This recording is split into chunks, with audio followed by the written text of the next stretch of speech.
I got all I want, and I got all I need, and I got everything. I got you and me. All I want, I got all I need. Marriage is the best. Hey, welcome back to Marriage is the Best. Today we are doing episode 30, the big 3-0. Today we're going to talk a little bit about a phrase that we use in marriage counseling.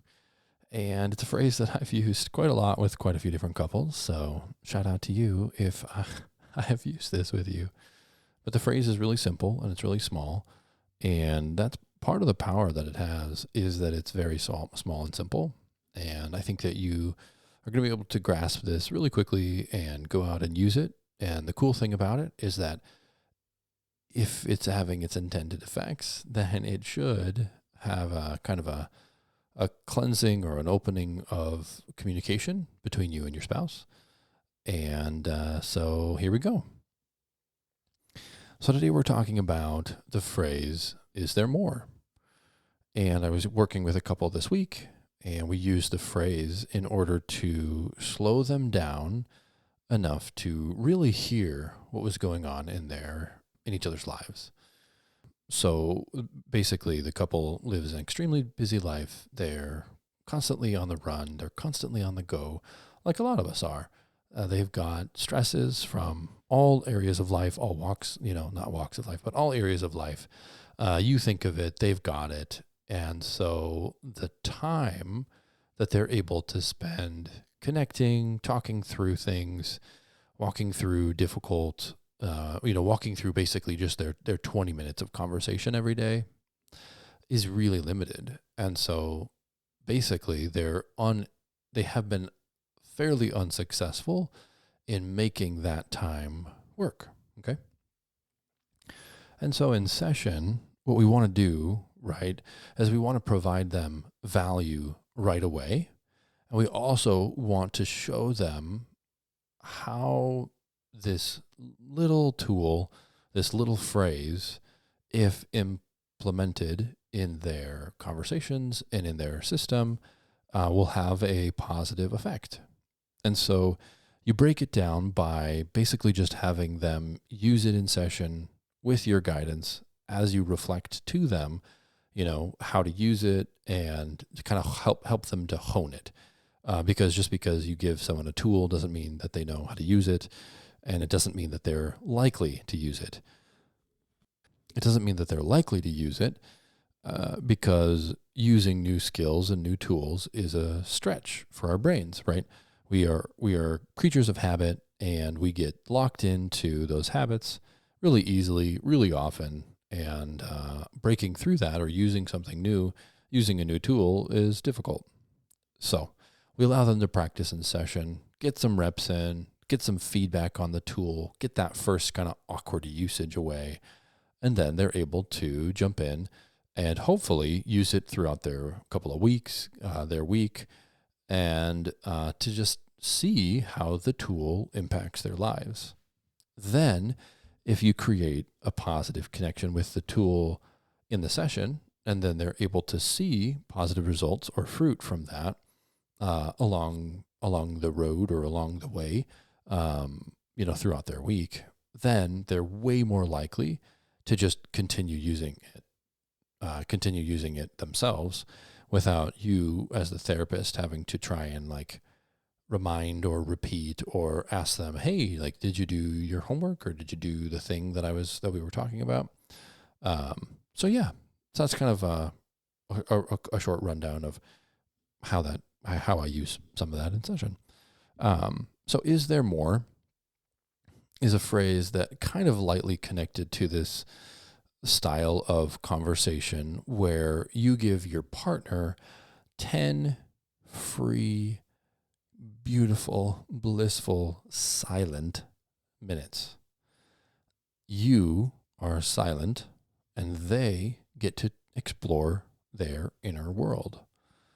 To begin, you might want to set this up as a kind of a T-ball kind of exercise, right? Where maybe you have them listen to this podcast episode, or maybe you just explain to them, hey, I was thinking that I would give you just kind of a bit of time to talk about life. I just kind of want to hear and receive from you. And I'm going to be using this phrase, tell me more, to just kind of elicit an open-ended response from you.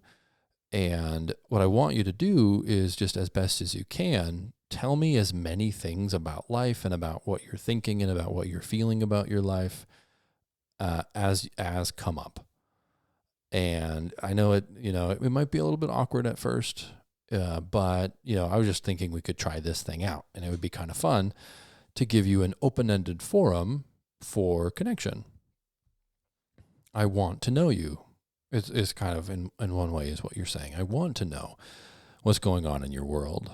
And so, yeah, I would say that sometimes it is helpful to tee some of these things up, because then your partner isn't like, what are you doing and why are you doing that? You could even be like, hey, I was listening to a marriage-related podcast, and they said that this would be a good thing for us to do, because it is, and you are, because you're hearing this, so you are, right? Like, that's the nature of the thing. Anyway, so you have that opportunity, right? If you're just trying to like sneak this in and be like, tell me more, they're going to know something is wrong. They're going to know that a therapist told you that you should be saying this phrase, and they might just be weirded out and be like, hey, don't ever say that again. That's not a cool thing to say. Kind of like my wife did earlier today. Anyways, we should move on. So don't use overly therapeutic phrases in your marriage when you're a therapist. There's a good lesson. Even when you just want to know about what is going on in the other person's life. But I think I have one of those. Nope. No, that's a page turn. Anyways, pretend that was you know what the sound is. Okay. So yeah, tell me more is a phrase that I use primarily in the context of this 10-10 breakdown of a conversation. You give your partner 10 minutes of freedom to explore their world and to tell you all about what's going on. As long as both partners are on board and they kind of understand the purpose of this kind of conversation, they understand the reason that the phrase is going to be used is to elicit an open-minded approach to self-exploration, then I think it has a higher likelihood of finding success. I know it's kind of weird. I know it's kind of therapy, but it does actually work. And I do see it working in session. So if you're a little skeptical, maybe just try it out, see if it works for you. Because I'm not imagining that it works for literally everyone. Like I said, it doesn't work for me. But moving on, both of you are on the same page. Both of you are set up for success, because the idea behind this open-ended conversation has been T-balled. It's right there. All they have to do is take the bat. They're in agreement. They've got the bat. They're going to hit the ball. Okay, cool. So your partner starts speaking. Okay. And they start talking about, let's see, what would I start talking about? Probably our trip. Okay. So, hey, so I'm thinking about how we just got back from the cabin. I'm thinking about how exhausting that was, but how fun it was. It definitely felt like core memory kind of activities. And so that was really great. I would probably start talking about each of the kids that I had been thinking about and what we saw in them over the course of the weekend, because some of those cool things kind of came out. I would definitely want to talk about the stress of leaving the cabin and how I felt like a little bit alone and trying to leave and trying to get everybody wrapped up. We have our kids help with transitions. We have our kids help with cleaning and packing their own things and trying to just train them to be, adults one day so that they can take care of their stuff. So, doing it in a developmentally appropriate way some of the time as well is helpful. So kind of feeling like, hey, man, I feel like I'm doing this more alone rather than 7 people working on a goal. I feel like one person is fighting 6 people to work on this goal. Now, obviously that's a feeling. That's not necessarily the reality of it, but I would definitely talk about that. And then, when I would pause, Becca would insert, "Oh, okay, tell me more."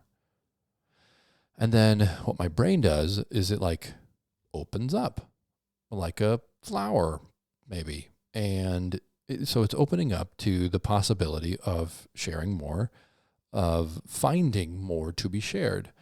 And so if I heard that phrase, for me, I would say, okay, I was thinking about that conversation that we had that night at the cabin and how heated it got. And I think that it really shows me that we need to be having more conversations on these certain topics, because those certain topics obviously elicited a really strong response within us both.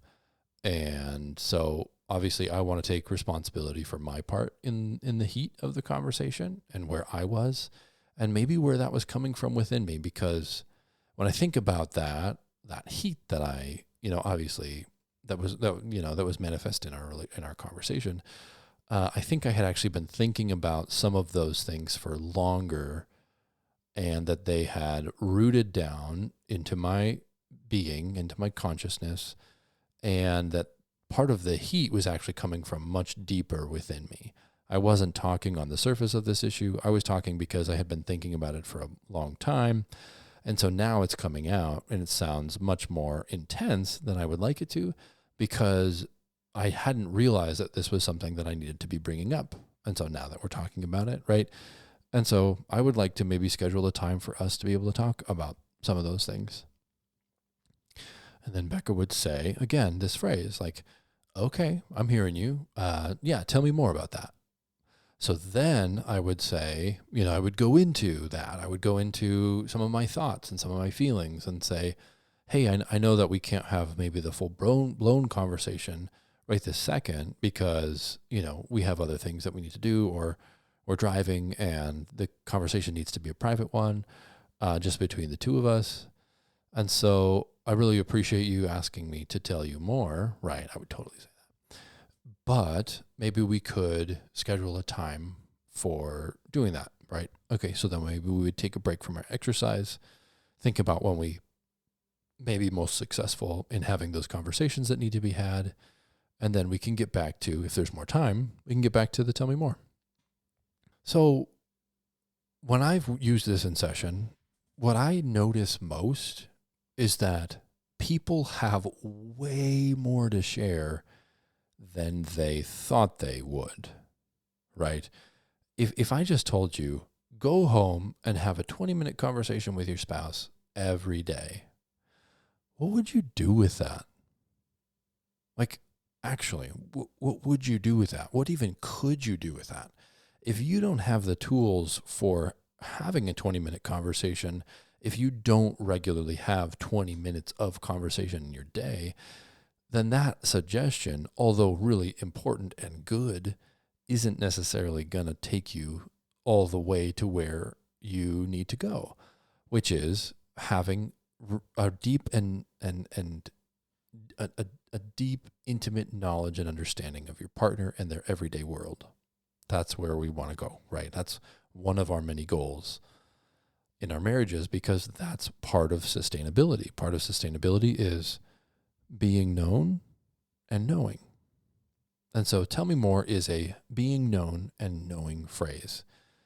And so in session, when people start to say, tell me more, and when partners start to relax into the tell me more into the tell me more conversation, then all of a sudden there's this beautiful opening of the partner, and we start hearing, and I can tell as I'm watching the party that's listening, I can tell that we are both learning things for the very first time, right? Like there's these moments in their faces of like, oh, I didn't realize that, or, oh yeah, I guess I do remember we did say something about that.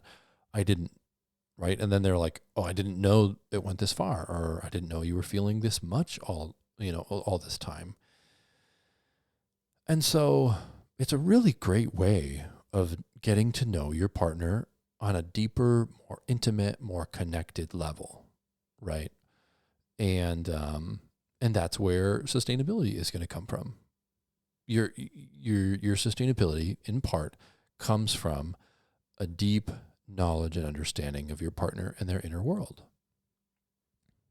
So, if you're interested in a Tell Me More conversation, I would encourage you to set yourself up for success by first really understanding it yourself, right? Really understanding, like, okay, so a Tell Me More conversation is one where I am pursuing my spouse and trying to give them an open-ended amount of time to throw ideas at me, to update me, to talk through thoughts and feelings, and to do so in an uninterrupted manner, so that they may discover and we may discover the things that are underneath the surface. Because, we don't know what's under the surface until we look. And we don't look underneath the surface until we give time. We give ourselves time to actually engage on that level. We don't often engage our partners on that level. And so this is an opportunity to do so. So we understand that. Then comes the communication part. So 2, we got to communicate that we need to have kind of a Tell Me More kind of conversation. So, you can, shoot this over to your spouse and be like, hey, I think we should do this. That'll be kind of fun, because it is fun and you would enjoy it, maybe. B, you could try it yourself. If you really get it, right, and you've done number 1, and you want to bring this up to your spouse, and you want to say, like, hey, I learned this new interesting relational communication tool. I learned this new communication tool. I'd like us to maybe, try it out. Would you be interested or willing to try this new thing? It sounds, it's supposed to help us to just kind of feel heard and understood. And I want you to go first. Obviously, if you're the one learning or sending this, you get to go first in the listening role, because that's important.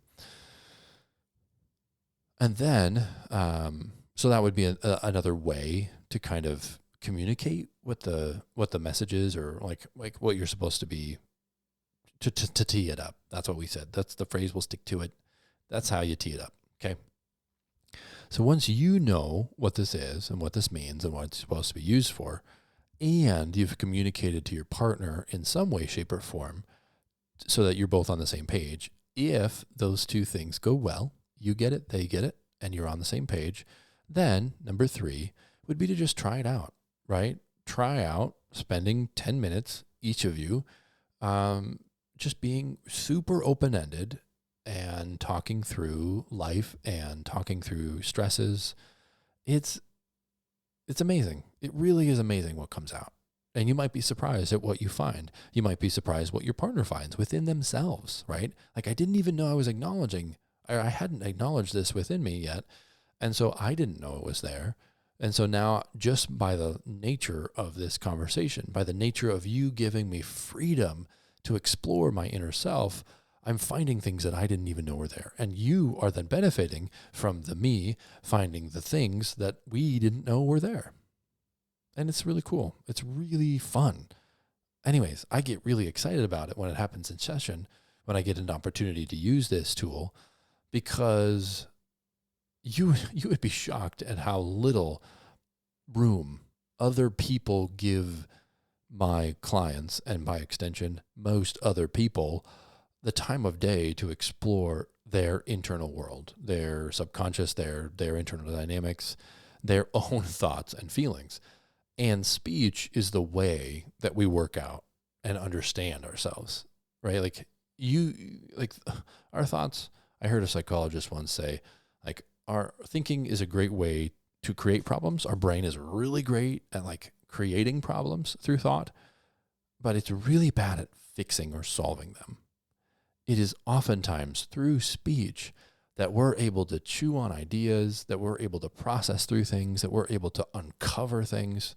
And therapy is really wonderful at giving people opportunities to take space and to look at themselves and to search themselves and to know themselves and to improve things and become healthier versions of themselves over time. So if you're interested in some counseling, feel free to reach out to Counseling Care. We're at counselingcare.us. You can call us or fill out like a form online, I think. Take a look at that for sure. If you would like to, you can leave a 5-star review on Apple Podcasts and write something down, because if you write it down, then I can read it on the air, and then you will know that the thing that you wrote was read, and that's good.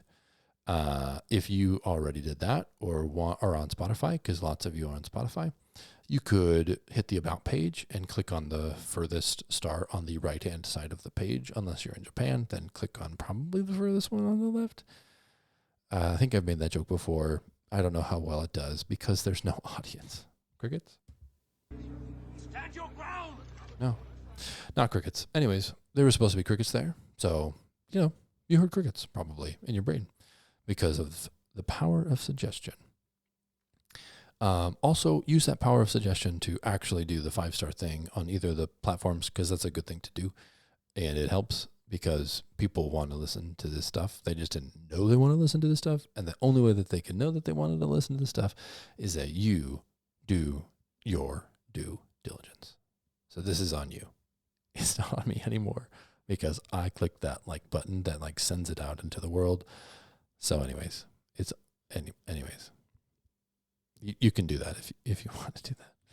And then let's see. I don't have any merch. I don't have anything else to say. I think that's pretty much it. This was super fun. I don't think I have any bloopers. I think I did 23 minutes. Well, we'll see. 23 minutes, 20 seconds. If I had any bloopers or cut anything, you will know by the timetable that I did. I had 15 seconds to that because I think the intro music is like 15 seconds. So anyways, you'll know. And then also there will be bloopers at the end. There's pretty much always bloopers at the end. I think I started doing that like maybe 6 or 7 episodes ago. So if you're interested in bloopers, go back to those 6 or 7 episodes and then just scroll all the way to the back of them and listen to like the last 30 seconds, because sometimes there's bloopers there, which is fun. It's fun to hear people do the wrong thing, I think. All right. Awkward. The end. All I want, and I got all I need, and I got everything. I got you and me. All I want, I got all I need. Hey, welcome back to Marriage is the Best. We're glad. No. Ugh, I hate that. Marriage is. No, that's kind of condescending. You can do this kind of in some ways.